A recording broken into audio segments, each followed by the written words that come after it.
जय श्री ओम नमः सिद्धिभ्य। एष सुरासुरमणु सिन्धवन्दिदं धोदगादिकं ममलं प्रणमामि वर्धमानं तीर्थं धम्मस्कतारं शेषे पुण्यतीर्थहरि ससौ असिद्धे विशुद्धस्वभावे समणे अणानदंसं चरित तव वीर्यायारे ते सौवे समगम पतेगमेव पतेगम वन्दामि अवट्टन्ते अर्हन्ते मानुषे खेते किच्चा अरिहन्ताळं सिद्धाळं तैणमो गणहराळं अज्जावैवगाळं साहूलं चैव सौवेशिं तेसिं विशुद्धदंसं आणपहाणासमं समासेज्य ओवसंपयामि सम्मं जतोणिर्वाण संपत्ति।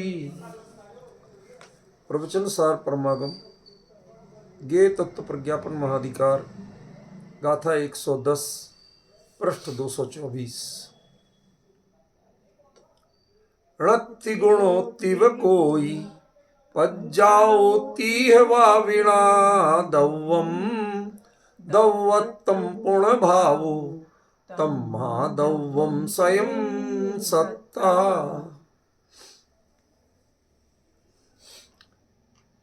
इसमें उत्थानिका जो दी है बड़े आचार्य है, उनका कोई जरा भी मर्यादा हानि नहीं करना चाहता। आप सब लोग प्रबुद्ध हैं, समझदार हैं, पढ़ के जानने की कोशिश करिए कि जो कुछ कहा है वह क्या इस गाथा पर फिट बैठता है। बात समझ रहे हैं? जैसे मैं कहूँ आज 15 सितंबर है, तो ये हेडिंग क्या आज पर फिट बैठती है? नहीं बैठती होंगी। आज तो 12 फरवरी है, ठीक है ना। तो ऐसे ही इस गाथा की उत्थानिका इस गाथा पर फिट बैठती है क्या? लेकिन मैं अभी उसका अर्थ नहीं करूँगा, गाथा का अर्थ कर लूँ तब आपको समझ में आएगा। अब आपको गाथा ही में क्या कहा है समझ में नहीं आया तो उत्थानिका कैसे सही है नहीं है ये कैसे समझ में आई? अंतर समझे ना। इसलिए पहले हम गाथा का अर्थ करते हैं। णत्थि गुणोत्तिव कोई। अब देखो रूपल बहन, तुम्हें साम लो, ये जो ती के बाद वाह है, वाह है, ये क्या है? आप लोगों को प्राकृत पढ़ाई है इतने दिन, ये है क्या? इसका अर्थ है ऐसा, ऐसा कोई गुण ही नहीं है। णत्थि माने नहीं है, गुणों माने गुण, ति इति, ठीक है ना। और वाह, ये वाह उपमावाची है, इव का वाह है, समझ गए ना। ऐसा कोई गुण ही नहीं है। कैसा? कि जो अकेला पाया जाता हो, द्रव्य के बिना जिसकी सत्ता होती है, ऐसा कोई गुण ही नहीं।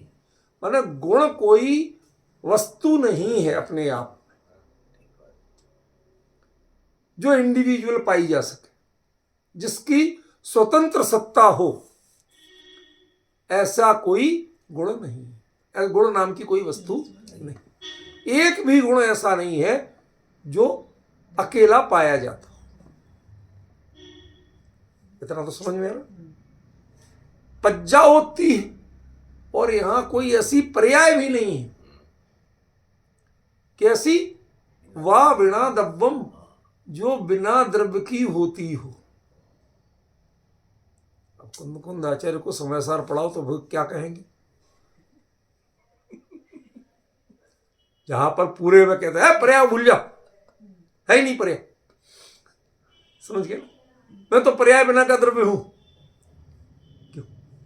सब रट रट के कितनी मेहनत की।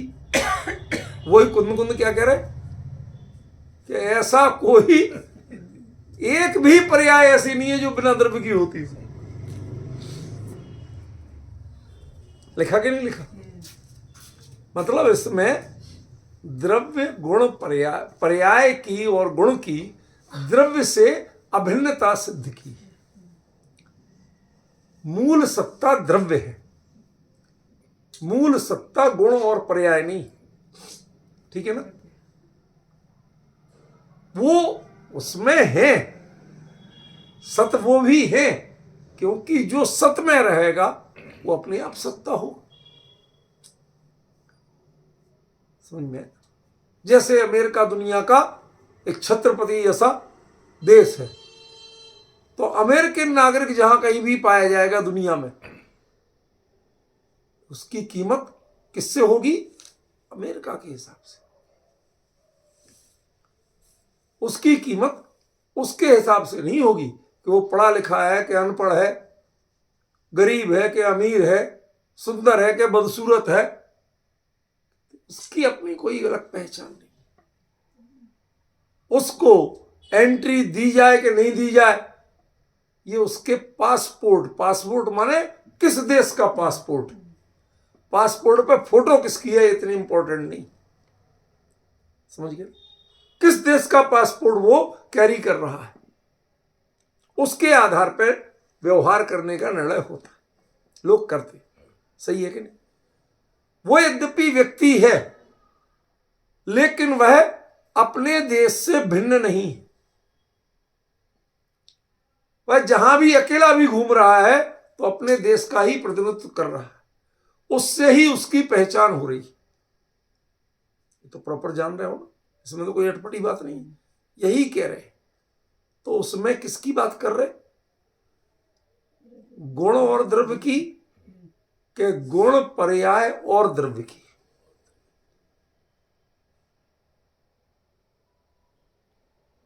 इतनी बात तो समझ में आई ना? नीचे तक की बात बाद में करेंगे। अब पढ़िए उत्थानिका। अत गुण गुणिनोर नाना तुम उपहंती। गुण और गुणी में नानात्व माने भिन्नता, नानात्व माने भिन्नता, अलग अलग होना, इसका उपहंती, इसको दूर करती। तो गुण और गुणी में भिन्नता दूर करते हैं, पर्याय को नहीं करते।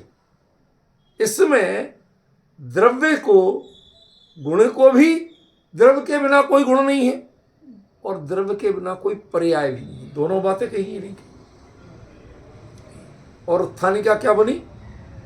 गुण और गुणी, पर्याय को छोड़ दिया।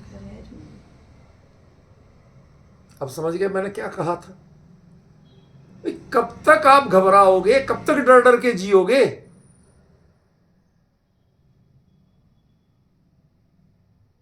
कहीं तो अपनी रीढ़ की हड्डी रखो। बिना रीढ़ के सिर्फ केंचुए होते। समझ में आया ना? वो कभी खड़े नहीं हो सकते। रेंगता तो सांप भी है, लेकिन उसकी रीढ़ की हड्डी होती है तो खड़ा हो जाता। समझ गया ना? कहीं तो स्टैंड करना सीखो। आतंक में मत जीना मत सीखो। जो आचार्य ने कहा हमारे लिए मूल कुंद कुंद है, कम से कम इस ग्रंथ में। अस्य मूल ग्रंथ करता सर्वज्ञ देव गणधर देव, और उसके बाद कुंद कुंद, इसके शब्द करता कुंद कुंद है कि नहीं? और जब वो साफ साफ कह रहे हैं कि कोई ऐसा गुण नहीं है जो द्रव्य से भिन्न हो, स्वतंत्र सत्ता रखता हो, कोई ऐसी पर्याय नहीं है जो द्रव्य से स्वतंत्र सत्ता रखती है। बताओ ये बात क्लियर कही कि नहीं कही? और मैं उसकी हेडिंग डालूं कि गुण और गुणी यानी द्रव्य, उसका अंतर्भाव बताते हैं। मैं दोनों अभिन्न है, वो भिन्न भिन्न नहीं होते, इतना बता रहे हैं। तो पर्याय के बारे में कौन बताएगा? पर्याय और द्रव्य का रिश्ता क्या है, कौन बताएगा? और क्लियर, तो बराबर की तरजीह दी गई है। जितनी गुण को दी गई है उतनी ही पर्याय को दी। बताइए है या नहीं है, पहले ये बताओ, तसल्ली करो। सामने आपके भी ग्रंथ होगा विजय जी, विजय जी भाई साहब, है ना ग्रंथ? उसमें ये दिया है कि नहीं दिया है, या मैं कुछ गड़बड़ बोल रहा हूं? देखो, मेरे इस चर्चा में सामने ग्रंथ रख के ही बैठना, श्रोता मत बनना। ये चर्चा है, व्याख्यान नहीं है। हम आप बैठ के चर्चा करते, बोलता भले ही मैं हूं, लेकिन आप सबको जो सुनना है वो ग्रंथ में देख के विचार करके बात को स्वीकार करना। तो बताओ आपको क्या दिखा? गुण और पर्याय दोनों की द्रव्य से अभिन्न सत्ता, ये इस गाथा का प्रतिपाद्य है कि गुण और द्रव्य की अभिन्न सत्ता ये प्रतिपाद्य।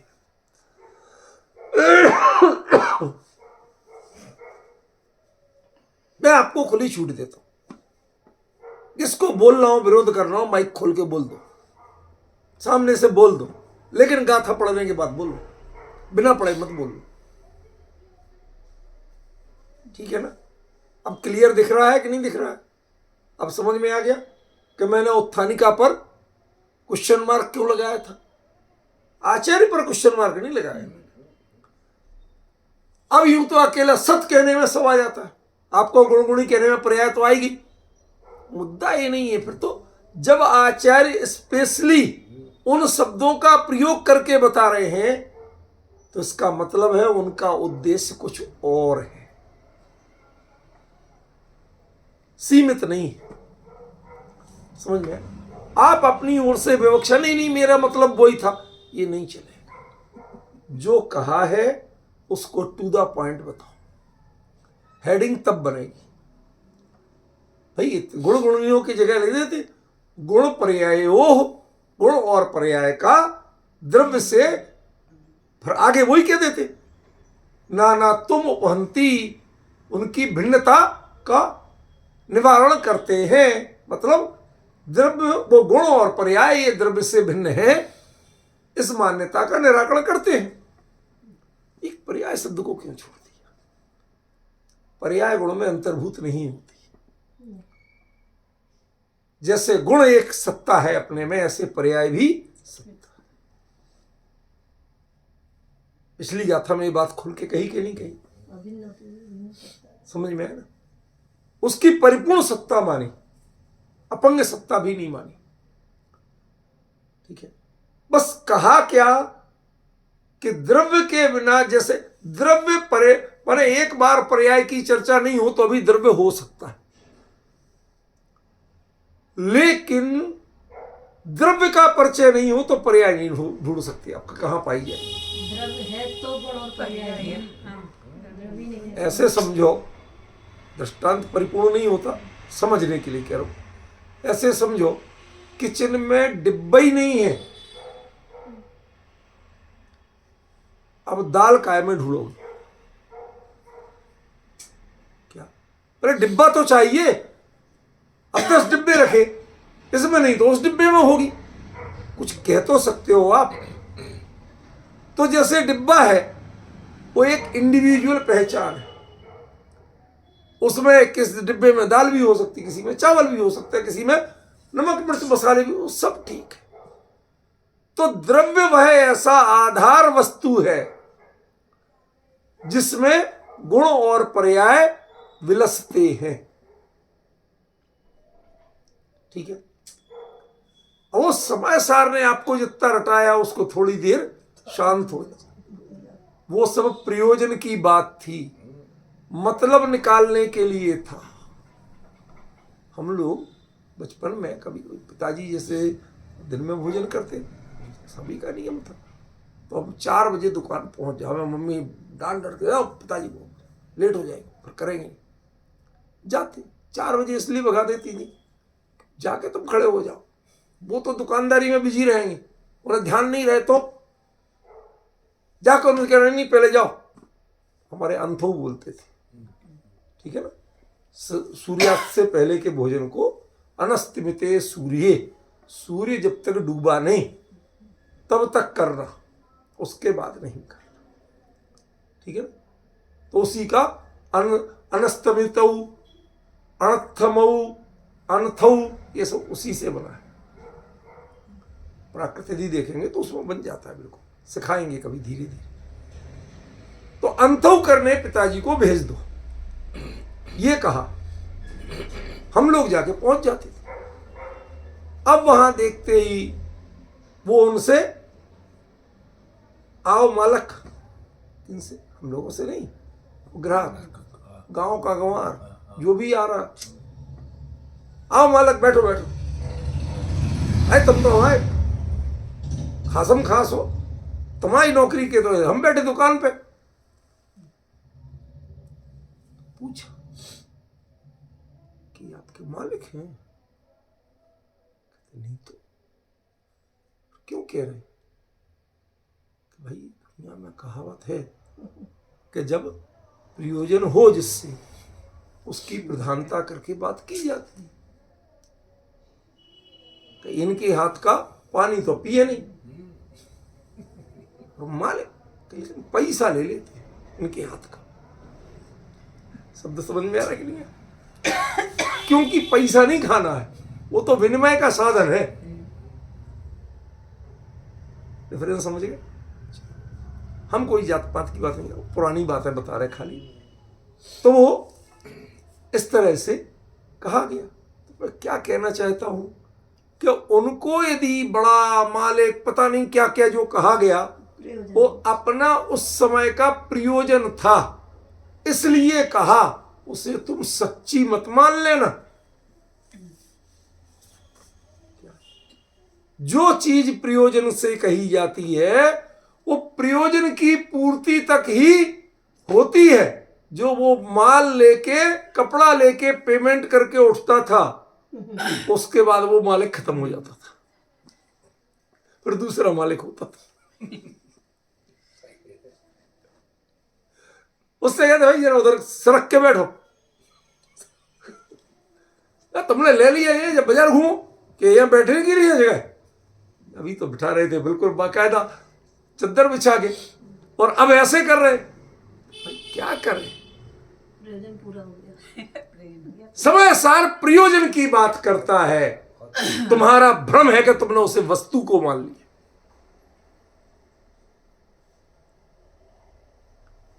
जब जब हम दुकान खोल के बैठे हैं प्रयोजन की पूर्ति के लिए, कमाई के लिए, तो जिससे हमें कमाई की आशा होगी उसको हम भगवान बना के बैठाएंगे। कहते ग्राहक तो भगवान का रूप होता है। बताओ सब लोग कहते कि नहीं कहते? विजय जी व्यापारियों से पूछो। इसीलिए तो पूछ रहे, और किससे पूछ रहे? समझ गया? सचिन से थोड़ी पूछेंगे। ग्राहक भगवान का रूप होता। क्यों? प्रयोजन का कथन है, ये वस्तु स्वरूप नहीं है। उसकी अष्टद्रव्य से पूजा नहीं करोगे कि करोगे? बोलो, ढोक दोगे? नहीं। बोलेंगे, बोलने में दोष नहीं, और मानने में बहुत दोष। समय सार ने जो कहा पर्याय बिना का द्रव्य, पर्याय है ही नहीं। यह हम क्या कह रहे? पज्जाओ तीव्रणावादव्यम। आज तक दुनिया में द्रव्य के बिना की कोई पर्याय हुई नहीं।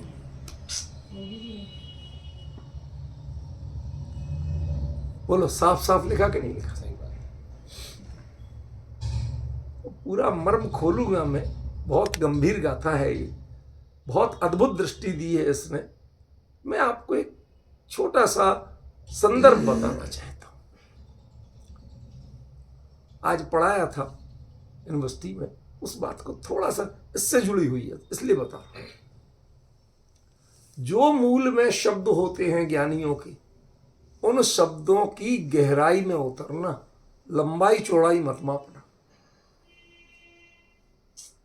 इसके लिए मैंने आज प्रतिक्रमण का पाठ शुरू किया, तो उसमें पहला शब्द आता है इच्छामी। क्या मतलब होता भी है कि आप किसी को देख के आचार्य बैठे या किसी दूसरे साथी साधु ने, यति प्रतिक्रमण था ना मुनिराजों का, उसकी चर्चा थी। किसी ने देख लिया गड़बड़ी करते तो प्रतिक्रमण कर लो, और किसी ने नहीं देखा तो टाल जा।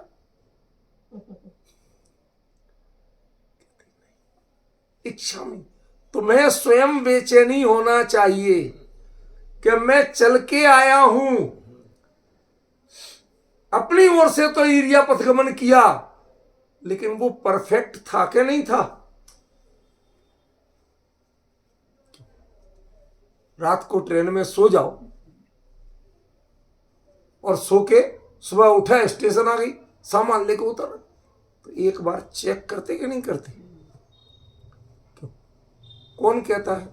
सरकार कहती है, टीटी कहता है, पड़ोसी कहता है, ये आप अपने, मेरा सामान है, मेरा सामान कहीं छूट ना जाए, भूल चूक से भी ना छूट जाए। चद्दर वद्दर भी झाड़ झूड़ के, भले वो चद्दर रेलवे के वहीं छोड़ के आना है, लेकिन फिर भी सब तरह से देख के तब उतरते। किसने कहा कि किसी ने नहीं कहा, इच्छा में, मेरी अपनी इच्छा थी, मुझे जरूरी लगा तो मैंने किया। समझ आएगी कि नहीं? लोग हमसे पूछते, मेरी काफी अरसे से आदत बन गई कि भोजन के बाद जिस बर्तन में भोजन करता हूं उसमें पानी डाल के धो के पी लेता हूं। तो कहते कुछ और लाए भाई साहब, वो क्या समझते, इनका पेट नहीं भरा है इसलिए ये बर्तन धो के पी रहे हैं, पता नहीं इनके घर में खाने को मिलता कि नहीं मिलता। सोच है अपनी। हमसे पूछा, हमने कहा ना भाई साहब, ना तो भोजन बहुत स्वाद था इसलिए धो के पी रहा हूं, और ना भूख बची है इसलिए धो के पी रहा हूं। फिर क्यों? कहते भाई ये जो इसमें अन्न कण लगे छूट जाएंगे, तुम्हारे यहां काम वाली आती है, वो धो के नाली में बहा देगी, नाली में असंख्यात त्रस जीव पैदा होंगे, सड़ेगा ये वहां, वो जीव वहां तड़पे नहीं, उन जीवों की नाली में गंदगी में उत्पत्ति नहीं हो। इस कारण से मैं अपनी उस भावना की पूर्ति के लिए धो के पीता हूं। ऐसा नहीं है कि तुम्हारे यहां स्वाद बहुत चटकारेदार था इसलिए धो के पी रहा हूं, और या मेरे भूखा हूं, या घर में कभी मिलता नहीं है। लोग तो अपनी अपनी व्याख्या कर सकते हैं, ऐसा कुछ नहीं। मुनिराज जो पढ़ते हैं, तो मैंने बताया उसको संदेश को, मैं कहा ये पढ़ते क्यों हैं? उनकी पढ़ने का नाम प्रतिक्रमण नहीं है, प्रतिक्रमण करने का नाम है। प्रतिक्रमण के साथ करने रूप क्रिया जुड़ी हुई है। प्रतिक्रमण करो, प्रतिक्रमण पढ़ो नहीं लिखा। कि पढ़ते क्यों हैं? कहते भैया ये पंचम काल है, यहां लोगों की मानसिकता थोड़ी पर प्रधान ज्यादा है, उलझाव बहुत है, भूल जाते हैं। कई लोगों को तो पूरी बात पता ही नहीं होती, याद नहीं रहती कि इसमें क्या क्या गड़बड़ियां हो सकती। आप फिलौली लिख जाते हैं, सोचते हैं कि सब बिल्कुल सही लिखा। वहां पावन जी कहते हैं परीक्षा में सब सही लिखा था, आपने नंबर काहे काटे? मैंने कहा भाई देख लो। अब जब दोबारा दिखाया, गड़बड़ तो थी, समझ गए? तो देखोगे तो पढ़ के देखो, उन सब दोषों का उच्चारण करो जो ईर्ष्या पथगमन में हो सकते। फिर वो जो दोष पता चल जाए कि हाँ ये गलती तो मेरे से हुई थी, क्या तो उस बात का प्रतिक्रमण करो कि मैंने ईर्ष्या पथगमन के क्रिया में यदि ऐसा जो मैंने किया, तस्य मनसा वाचा कायेण वो सरामी, उसको भूल जाना चाहता हूं, चित्त से उतार देना चाहता हूं कि दोबारा कभी हो ही नहीं। ठीक है ना? फिर कहते हैं तस्य मिच्छामि दुक्कड़म, मेरा वो दुष्कर, वो लंबी बात है, उधर तक नहीं जाऊंगा मैं। कितना एक शब्द बोला, इच्छा में। कितने लोगों को इच्छा होती है आज, मैं चैलेंज देता हूं, संगमों मुनियों के संघों में जाके भी मैं इस विषय पे बोला हूं। 2.5 घंटे तक नॉन स्टॉप बोला था। सिर्फ संघ के लोग 70 साधु बैठे और लोग बैठे थे, दीक्षित लोग 70, 2.5 घंटे नॉन स्टॉप बोला। बाद में संघ के आचार्य बोले, आप लोग रोज प्रतिक्रमण करते थे, पढ़ते थे, पता था जो इन्होंने बताया 2.5 घंटे, उसमें से एक शब्द भी पता था? शब्द सुने हुए थे, लेकिन जो उन्होंने इसका खुलासा किया तो सबने एक स्वर से कहा कुछ पता नहीं था। यह है शब्द की गहराई में उतर।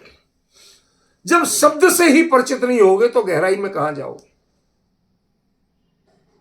एक सिंपल शब्द दे दिया, इच्छा में, उसकी व्याख्या करते करते करते करते यदि मेरे को छूट दे दी जाए तो मैं अकेले एक शब्द पे 100 घंटे बोलने को तैयार हूं। रिकॉर्ड करना, उसकी अलग डायरेक्टरी बना देना, समझ गए? एक इच्छा में शब्द पे किसको इच्छा हो रही है आज? तकरीबन लोग देख रहे हैं, आचार्य देख रहे हैं, साथी देख रहे हैं, समाज के लोग। महाराज जी चल के तो आए थे, लेकिन चल के आने के बाद प्रतिक्रमण नहीं। सच बताऊं, आज आप जो भी विहार करके आते हैं, बैठ के उपदेश आदि हो जाते, धर्मशाला से मंच तक जाते, एक भी साधु को मंच पे बैठ के प्रतिक्रमण करते देखा हो तो बता दो।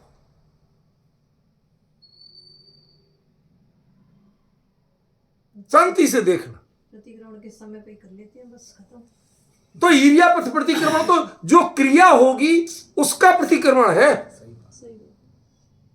जब आप चल के आए तो ईरिया पथ प्रतिक्रमण करना ही पड़ेगा, चाहे दिन में 100 बार चलोगे तो 100 बार करना पड़ेगा। समझ गया ना? यहां तो पढ़ते भी नहीं है, करना तो बहुत दूर है।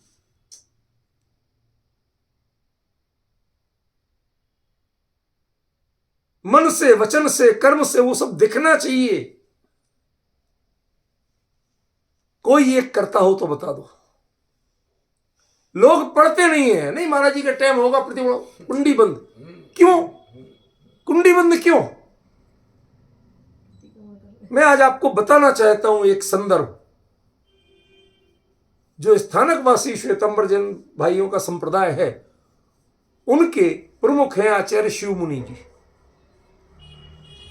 उनका संघ जयपुर में एक बड़ी कॉन्फ्रेंस कराना चाहता था। उन्हें चाहिए था इसमें कीनोट एड्रेस, विषय प्रवर्तन, बीज वक्तव्य कौन दे। करवाना तो किसी जैन से ही था, उसमें आने वाले तो सब थे। तो उन्होंने जैन विद्वानों की एक संगोष्ठी बुलाई, जयपुर में ही बुलाई। मुझे भी बहुत जिद की, मैं भी चला गया।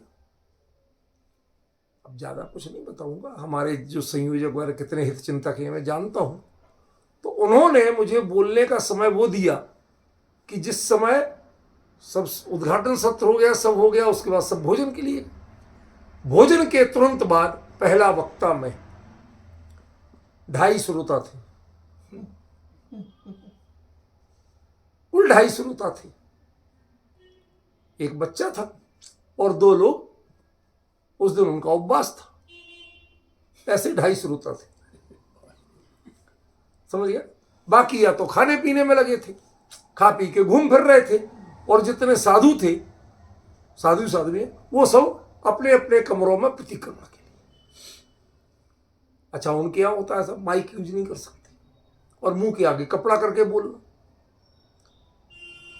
अब मैं खड़ा डायस पे बोलने, मेरी शुरुआत की पंक्ति ये थी, मुझे पता है मेरी आवाज पहुंच रही है, बुलंद आवाज में बोला। रूपल में सच्ची बात है, आप सब जो अपने अपने कक्षों में इसलिए हो कि प्रतिक्रमण कर लें, आपके प्रतिक्रमण का समय है। लेकिन मैं जिस विषय पे बोल रहा हूं, जब तक मैं बोलूंगा कोई प्रतिक्रमण नहीं कर पाएगा, क्योंकि मैं प्रतिक्रमण पे ही बोल रहा हूं। और उसके बाद जो मैं 20 मिनट प्रतिक्रमण पे बोला, मैंने कहा ये तो सिर्फ मेरे 20 मिनट की बात है, इसमें तो 200-300 घंटे चाहिए मुझे बोलने के लिए। ये तो संकेत है, सैंपल दिखाया आपको और मैं उतर गया। उसके बाद 3 दिन वो गोष्ठी चली। सारे जैन विद्वान बोले आचार्य शिव मुनि ने लिख के दे दिया कीनोट एड्रेस, तो वही करेगा। कि उसकी बात सुनने के बाद हम प्रतिक्रमण करना भूल गए। हमें पता चला कि हम तो प्रतिक्रमण करना जानते ही नहीं। क्या मर्म है उसका? एक इसी इच्छामी शब्द पे बोला था मुख्य, एक इच्छामी और एक भंते। कितने लोग अपने मन से करते, कितनों को लगता है कि मेरे परिणामों में कोई दोष ना रह जाए। मुनि धर्म की पुस्तकों में छपा है, लिखा है, सो पढ़ना पड़ता है। एक तो पढ़ते हैं अकेले, करते नहीं है, और उसमें भी इच्छा नहीं होती है, मजबूरी होती है। क्योंकि मुनि पद पे है, अब हम नहीं करेंगे तो कौन करेगा? तो करना ही है। समझ गए ना? सच बताइए, रोटी क्यों खाती हो?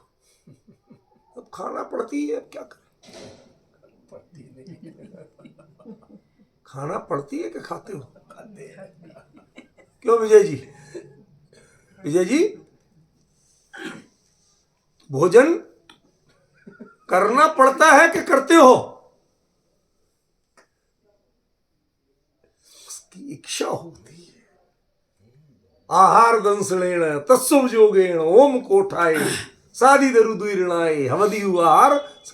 जैसे आहार की संज्ञा है, भय की संज्ञा माने इच्छा। जितनी संज्ञाएं हैं ये अंदर से जगती हैं, जिन्हें अपने जीवन में विकारों को स्थान नहीं देना, उन्हें प्रतिक्रमण इच्छामी होता है। उन्हें इच्छा होती है कि मैं ये करके तो आया, चल के तो आया, कोई दोस्त तो नहीं लग गया, एक बार जरा पलट के देखूं, जो मिल जाएगा उसका प्रतिक्रमण करूंगा। समझ रहे कि नहीं? अब आपको सब उसमें क्या लिखा है? उसमें तो लिखा है इच्छा करता हूं, इच्छा में माना इच्छा करता हूं। अरे भले आदमी ज्ञानियों के शब्दों को, अर्थ को भावों में बैठ के पहचानना चाहिए, डिक्शनरी से नहीं पहचानना चाहिए। डिक्शनरी से पहचानोगे तो नमोस्तु माने नमस्कार हो होता है, तो नमस्ते माने भी तुम्हें नमस्कार है, वही है। नमस्ते और नमोस्तु में कोई अंतर नहीं है। कभी महाराज जी को नमस्ते कह के देखना, पता चल जाएगा क्या अंतर है। क्या? और पिताजी को नमोस्तु कह के देखना, दोनों में पड़ेंगे। जब महाराज जी को नमस्ते कहोगे तो भी पिताजी मारेंगे, और पिताजी को नमोस्तु कहोगे तो भी पिताजी मारेंगे। भाई हम तो जिस देश में, इसमें तो बच्चे पिट लेते हैं, अमेरिका वालों के नहीं पिटते होंगे। यहां तो पिट लेते, जब ही सुधरते। क्यों? दोनों में पिटाई क्यों पड़ी? कि उनका शब्द का जो अर्थ डिक्शनरी में दिया है वो अर्थ नहीं है। एक बार पिताजी भावपूर्वक बोले, बेटा काश इस जीवन में नमोस्तु लायक हो जाओ। आंखों में आंसू आ गए।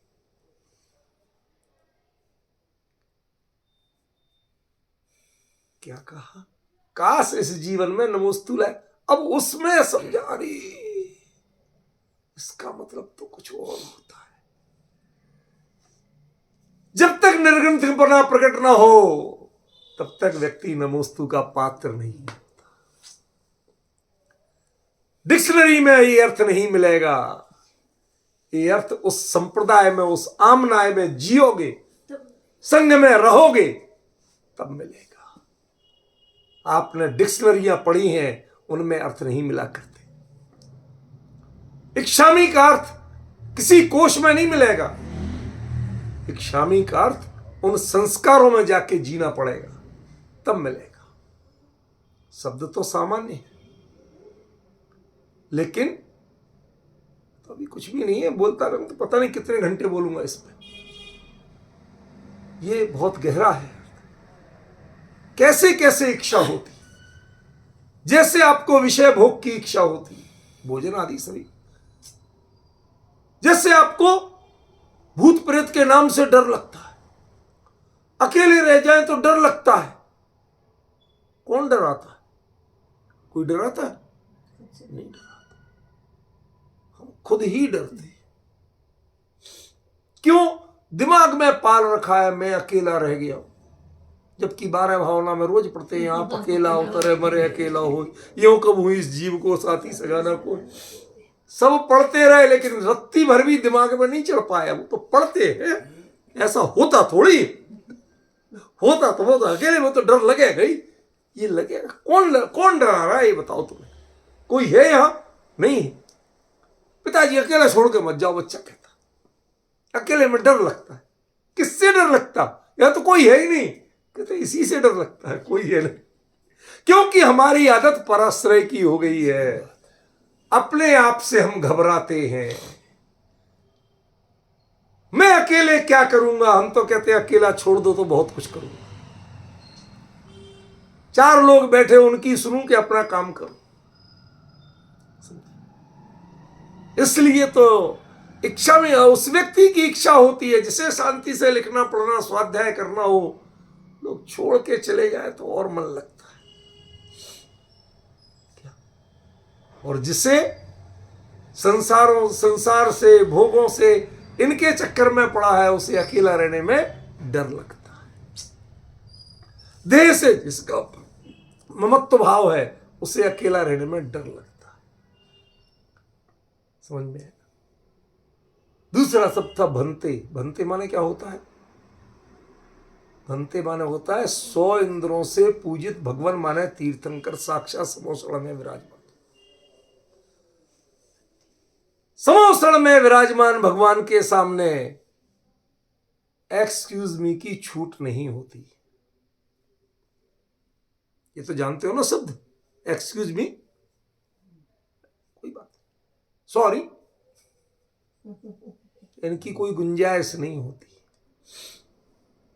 क्या हमारे इंडिया में वो एम्बुलेंस हो, फायर ब्रिगेड हो, ये हो, सायरन बजा बजा के गला बैठ जाए इनका, लेकिन मजाल है कोई रास्ता दे दे। जब हम निकल जाएंगे तो निकल जाइए तुम भी। और रूपर बहन के यहां यदि रास्ता नहीं दिया तो लाइसेंस कैंसिल, जेल और होगी। डिफरेंस समझ रहे? वो परिस्थिति जो यहां के लोग यदि वहां जाके चलाएं तो तुरंत रास्ता देते हैं। क्यों? लाइसेंस कैंसिल हो जाएगा, जेल जाना पड़ेगा। जब अपने भावों में यह एहसास हो साक्षात तीर्थंकर परमात्मा विराजमान है और उनके सामने मैं प्रतिक्रमण कर रहा हूं, तो एक केवली के ज्ञान में तुम्हारा एक भी पाप छुप सकता है क्या? एक भी दोष छुप सकता है क्या? फिर केवली को देखते हुए हर दोष याद आ जाएगा, हर गलती याद आ जाएगी, और उसे जब सुधारोगे तो ईमानदारी से सुधारोगे, अंटी उंटी बांध के सुधारोगे। समझ गए? बहुत गहरी बात है।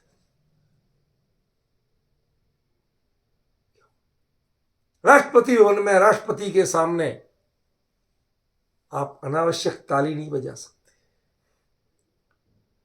राष्ट्रगान बज रहा हो तो कोई बैठ के नहीं रह सकता, पड़ोसी से बात नहीं कर सकता, मुड़ के नहीं देख सकता, उंगली नहीं चटका सकता। भाई साहब उंगलियां हिला नहीं सकता, बिल्कुल सीधा खड़ा होना पड़ेगा। क्यों? खड़े होने में भी आसन नहीं बदल सकता, चाहे पैर सो गया हो। Protocol is protocol. इस अत्यंत सावधानी की भावना का नाम है भंते। हमने भगवान को सामने स्मरण कर लिया, इसका मतलब जो मैं अब सुधार करूंगा अपने आप में उसमें कोई बहाना नहीं करूंगा, क्योंकि केवली के ज्ञान से कुछ छुपता नहीं है। तुम भावों में छुपाना चाहते हो, कोई बात नहीं, कर लिया तो कर लिया। पंचम काल है, हम कौन से चौथे काल के? ये बहाना चलता है, कितना बड़ा बहाना है प्रसिद्ध। ये कोई पंचम काल है भैया, चौथे काल के थोड़ी है। और कोई थोड़ा बहुत ठीक हो जाए तो अपने आप को चौथे काल का साधु कहलवाने लगता। मैं चैलेंज देता हूं कि चौथे काल और पंचम काल के क्या हो, लेकिन आज तक भंते शब्द का अर्थ समझ के किसी ने प्रतिक्रमण नहीं किया। यदि है किसी को हिम्मत और जिज्ञासा तो बुलाओ सबकी संगति, मैं उनके बीच में खड़ा होके एक एक शब्द का आगम के प्रमाण निकाल निकाल के बताऊंगा कि ये शब्द कहे क्यों, इसमें इसका अर्थ क्या होता है। और जब ऐसा हो कि साक्षात समोषण विराजमान हो, भगवान तीर्थंकर विराजमान हो, उस समय आप मुंह से प्रश्न नहीं पूछ सकते हो। पता है आपको, दिव्य ध्वनि के काल में कोई प्रश्न नहीं पूछता, कोई आसन नहीं बदलता, कोई किसी दूसरे जीव के प्रति चाहे कैसे ही संस्कार रहे हो आपके, उसके प्रति राग या द्वेष के विचार नहीं कर सकता, भाव नहीं ला सकता। तीर्थंकर की ओर नजर के अलावा दूसरी ओर नजर नहीं कर सकता। टकटकी बांध के यूं देखते हैं। समझ रहे हो आप? ऐसे जिसका मन वचन काया अत्यंत सावधान हो। अत्यंत शब्द जोड़ रहा हूं, सावधान नहीं। तब वो इच्छामी और भंते शब्द बोलने का अधिकारी है, तब वो प्रतिक्रमण का अधिकारी है, वरना है ही नहीं वो। डिफरेंस समझिए। शब्द जरा से थे लेकिन गहराई समझ में आए। आचार्य ने यहां भी शब्द जरा से दिए हैं कि ऐसा कोई गुण है ही नहीं, रत्ती गुणोत्ती कोई। अभी कोई हिंदी में बोलते कि नहीं बोलते? हाँ वही है। हाँ जोर दे के बोला गया है कोई। जब अंत में संयुक्त व्यंजन का लोप होता है तो पूर्व स्वर दीर्घ होता ही होता है। ये तो प्राकृत में पढ़ाया कि नहीं पढ़ाया? तो कश्चित चित के ताका लोप हुआ तो पूर्व स्वर पे बलाघात आएगा। तो कोच्चि, ये जो तुम्हारे केरल में कोच्चि है ना, वो ठेठ प्राकृत है, उसमें चाका लोप नहीं किया गया, लोप करते ही कोई रह जाएगा। दो स्वरों के मध्यवर्ती का गा चा जा ता दा पा या हो बा, इसका बताया था कि नहीं बताया था रूपल में? अब देखो आपको समझ में आ रहा होगा कि हमने पढ़ी है प्राकृत। क्या वो था? कश्चित, कश्चित से कोच्चि और कोच्चि से कोई। जब एक का लोप, संयुक्त व्यंजन का लोप होगा तो स्वर दीर्घ हुए बिना नहीं रहेगा। देखो आ गया। संस्कृत का कश्चित, वो प्राकृत में क्या है? कोई। तो हिंदी में भी आजकल कोई चलता है, ठेठ प्राकृत बोलते हो आप। समझ गए? बोलो, बोलते कि नहीं बोलते? रत्ती गुण होती है कोई, ऐसा कोई गुण ही नहीं है। बिना दव्वम, जो दव्र के बिना पाया जाता हो।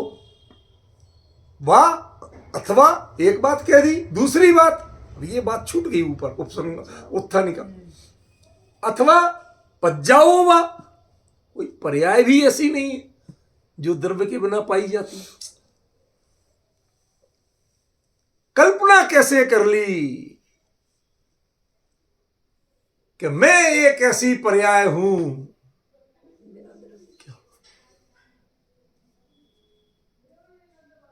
ऐसी कल्पना भी नहीं कर सकते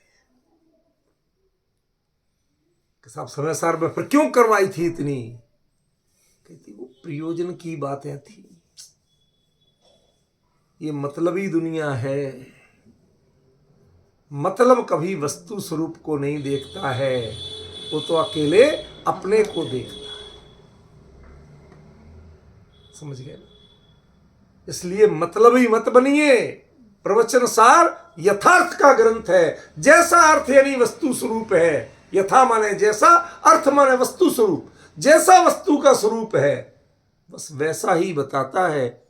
मुझे क्या बताना है या सामने वाले को क्या पसंद है ये नहीं बताता हूं। विजय जी, अब थोड़ा थोड़ा प्राकृत पढ़ने का मतलब समझ में आ रहा है? क्यों बुलाया था? मैंने विजय जी को जानबूझ के फोन किया, इन्होंने नहीं किया था। मैंने कहा आपको आना है, हर हालत में आना है। कहते मेरे को नहीं आएगा तो मैं अब क्या करूँगा। कोई बात नहीं, आपकी सब व्यवस्था मैं करूँ, आप आओ, बैठना, सुनना, देखना। क्यों कभी ऐसी जिनवाणी की वेदी, जिनवाणी के अर्घ हमारी यूनिवर्सिटी में आज तक नहीं हुए। समझ गए? वो मर्यादा, एक बार वहां पर सब चीजें हटाओ, अकेले यही होगा। समझ रहे ना? ये मर्म समझो। ज्ञानियों ने क्या कहा, हमें ये ग्रंथ पढ़वाना है आपको, इसलिए हमने वर्कशॉप रखी थी। इनका अर्थ, इन शब्दों से पहचान जुड़वाना है आपकी। कोई ऐसा गुण नहीं है जो बिना द्रव्य के होता हो, और कोई ऐसी पर्याय भी नहीं है कि जिसकी बिना द्रव्य के कोई पहचान होती, कहीं पाई जाती है। अन्य मतियों में वैशेषिक दर्शन है, वो कहता है द्रव्य अलग है, गुण अलग है, कर्म अलग है, तीन को बिल्कुल अलग। हमारे यहां सत तीनों को कहा, लेकिन तीन को तीन वस्तु नहीं माना। क्या कहा? शब्द जरा ध्यान से सुनो। तीन सत कहे, लेकिन तीन सत्ता नहीं कही। सत्ता क्या है? दव्वम स्वयं सत्ता। ये गाथा मतलब इतना गजब का प्रयोग है कि पूरी जिनवाणी में ऐसी गाथा ढूंढने नहीं मिले। वस्तु स्वरूप के बारे, उत्पाद, व्यय, द्रव्य तीनों सत हैं, गुण पर्याय भी सत हैं, लेकिन सत्ता अकेले द्रव्य। इंडिविजुअल जो खड़ा हो सकता है वो द्रव्य है। बाकी सब चीजें, चाहे वो दाने हो और चाहे वो घी तेल दूध हो, पाया तो किसी में ही जाएगा। उसको यदि गायब कर दोगे, पात्र को गायब कर दोगे, तो इनको ढूंढते बीनते रह जाओगे, इनकी पहचान नहीं मिलेगी। समझ गए ना? कहां तक समेटोगे? और धरती पर फैले हुए को समेट को करोगे क्या? कूड़ी में तो डालना पड़ेगा। दूध जमीन पे फैल जाए, अब उसको समेट लो तो फर्श साफ होगा, दूध काम नहीं आएगा, ये गारंटी। क्या आएगा? क्यों नहीं आएगा ना? कितनी सिंपल सरल बात बता रहे। पहचानने की कोशिश कर। द्रव्य को छोड़ करके इनकी सत्ता यदि ढूंढोगे, मिल भी गई कहीं तो काम नहीं आएगी, वो अपनी पहचान ही नहीं बता पाएगी। केसर वाला दूध था, इलायची डली थी, मिश्री डली थी, लेकिन पहले इंडिया में रूपल में एक लोटपोट करके बच्चों की कॉमिक्स आती थी, अभी भी आप वो ऑनलाइन में देख सकते हो, मिल जाएगी। तो उसमें एक घसीटा राम नाम का कैरेक्टर था। वो हर चीज में अपने को 20 साल का तजुर्बा कहता था, बड़ा तजुर्बेकार था।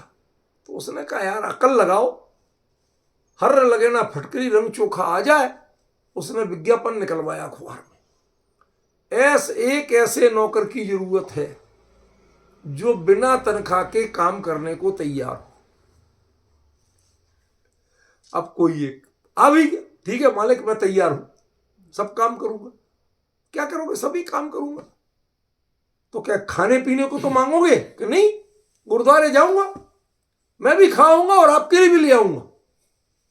उसने कहा भाई मैं तो मोतियों के दान किए जो ऐसा नौकर मिल गया, बड़े पुण्य के उदय से मिल गया। तो अगले दिन वो गया घर की साफ सफाई सब काम करके, क्या मालिक मैं जा रहा हूं गुरुद्वारे, मैं जिम के आऊंगा, आपके लिए भी ले आऊंगा। अब वो आया तो थैलियों में भर के लाया सामान, डब्बे थैली में जो कुछ ले गया था, तो लाया तो वो घसीटाराम पहले तो फटाफट खाने लगे, भूख लगी थी। अब खाते खाते उन्हें ध्यान आया कि एक भी पूड़ी साबुत क्यों नहीं है, एक भी रोटी साबुत क्यों नहीं है, कोई इतनी है, कोई इतनी है, कोई इतनी है। कहते भाई बुंडू ये हुआ क्या? कहते मालिक अब कुछ मत पूछो, मैंने आपकी नौकरी स्वीकार की, आपको अपना मालिक बना, मैंने वचन दिया था कि आपके लिए लाऊंगा जरूर। अब जब तक मैं भोजन करके उठा लंगर खत्म हो गया था, फिर मैं बाहर गया, मालिक के लिए लेके जाना है। अब लोगों ने जो थालियां वाली माल फेंका था और कुत्ते खा रहे, मैं उनसे लड़ लड़ के खींच खींच के उनके मुंह से और लेके आया। भाई बताओ कौन कौन खाना चाहता? डिफरेंस समझ रहे? मैं आपको दृष्टांत, आप ऐसे जो जूठन नोच के उससे कोई पेट भरा जाता है, वो खाने लायक चीज है। तुमने जबरदस्ती कह दिया कि द्रव्य अलग है, गुण अलग है, पर्याय अलग है, ऐसा नहीं होता है। ये जमीन पे फैली हुई चीज, भले ही चाहे केसर का दूध हो, इलायची का दूध हो, मिश्री डली हो, पर वो समेट के दोगे तो खाने लायक नहीं, पीने लायक नहीं। जो हमारे सोने के पात्र जैसे द्रव्य में जो गुण और पर्याय संजोए गए हैं, स्वाभाविक रूप से सुरक्षित हैं, वही सेवन करने योग्य।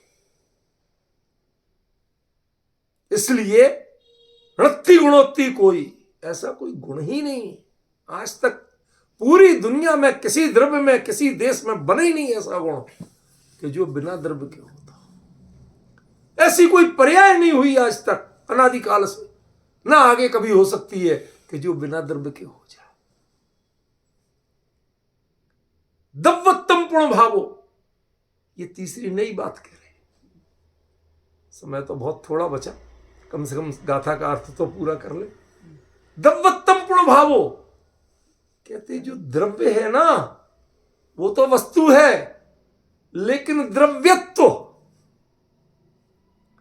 वो भाव रूप है, वो वस्तु रूप नहीं। वस्तु में पाया जाता है पर वस्तु नहीं है ऐसा। रूपल बहन देसी घी तो रखती हो ना, किचन में रखती हो ना, आऊं कभी तो मिल जाएगा ना। ये लोग जानते नहीं कि मैं बातों में उलझाता हूं और कुछ नहीं करता। क्या देसी घी डिब्बे में रखती हो ना, तो जो सिंधी होते हैं उन जैसा देसी घी खिलाओगी क्या अपने जैसा खिलाओगी? विजय जी मैं जो कह रहा हूं उसका मतलब समझ में आ रहा है? विजय जी जानते हैं सिंधी का वो क्या करेंगे, डाइनिंग टेबल पे बढ़िया डिब्बे में, ट्रांसपेरेंट डिब्बे में देसी घी रख देंगे, रोटी उतर के आएगी, डिब्बे पे रगड़ लो और खा लो, ना घी खर्च होगा।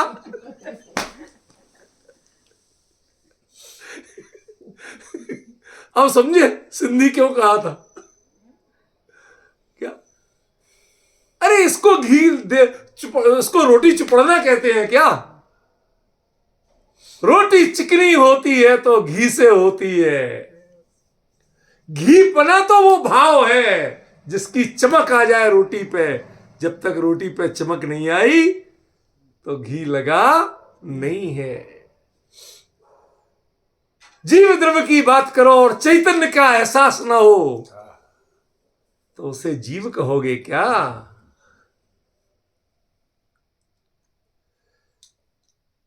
सड़क बोर्ड पे लिख दिया जीव, हो गया जीव।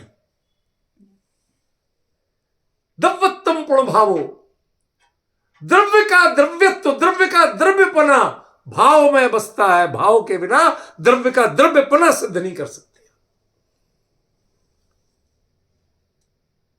जिसमें चैतन्य ही नहीं हो उसको जीव कैसे कहोगे? कैसे मानोगे कि यह जीव है? जिसमें चेतना की प्रतीति नहीं जगती हो उसे जीव कहने से गुरुदेव सारे जीवन कहते रहे भगवान आत्मा भगवान आत्मा, इन्हें पता ही नहीं था कि भगवान आत्मा कहते किसको। सुनते रहे, हम भी कह रहे प्रमाण वचन गुरुदेव। अरे काय के प्रमाण? कुंद कुंदाचार्य ने सिखाया था प्रमाण करने का कला। दर्शाऊं तो करना प्रमाण ना छलग रहो स्खलना, यदि दायज प्रमाणम चुक्के ज छलम न घेतम। प्राकृत में जो अर्थ है वो हिंदी में नहीं। यदि दायज प्रमाणम, यदि मैं दिखा सकूं तो प्रमाण मान लेना। दिखा सकूं माने जब आप कह ही रहे हो कि दर्शाऊं एक विभक्त को हिंदी में बोल रहा हूं ताकि सबको प्राकृत में समझे। तम यत्त विहत्तम दाए, हम दिखाऊंगा अपनों से पूरी ताकत लगा के, जितनी मुझे में अकल है उससे दिखाऊंगा, जितनी सामर्थ्य त्याग तपस्या जो कुछ की सब कुछ झोंक के दिखाऊंगा, सब ही वीण है अपने वैभव से। फिर ये क्यों कह रहे दर्शाऊं तो करना प्रमाण, यदि दाए जी प्रमाण। कहते भले आदमी दिखाना मेरा काम है, पर तुम्हें अपने में देखना है, मेरे में नहीं देखना। तुम मेरे शब्दों में देखोगे तो प्रमाण मत मान लेना। हमने गुरुदेव के शब्दों में प्रमाण खोजने की कोशिश की है, जो गुरुदेव ने कहा उसको अपने से प्रमाणित करने की कोशिश। गुरुदेव के वचन प्रमाण थे, लेकिन उन्हें प्रमाण कहने का अधिकारी वो था कि जो अंतर में झांक के प्रमाणित कर सकता। ये कला कुंद कुंद ने सिखाई थी। यदि दाएज प्रमाण, मैं दिखा सकूं या नहीं, तुम्हें दिख जाए तो प्रमाण है, और तुम्हें दिखाई नहीं तो प्रमाण नहीं। शब्द तो संकेत करते हैं, शब्द स्वरूप नहीं बताते। स्वरूप और स्वभाव तो वस्तु के अनुभव में आता है, उसके बिना कभी। इसलिए द्रव्यत्वम पूर्ण भावो, द्रव्यत्व तो भाव रूप है। उस भाव का भाषण संवेदन जिसको नहीं हुआ, उसने द्रव्यत्व की, द्रव्य की परिभाषा तो पढ़ी पर द्रव्यत्व को नहीं जाना। समझ गए? बहुत गहरी बात है, समय अभी लगेगा। आज यहीं रहने देते हैं, बाकी चर्चा कल करें।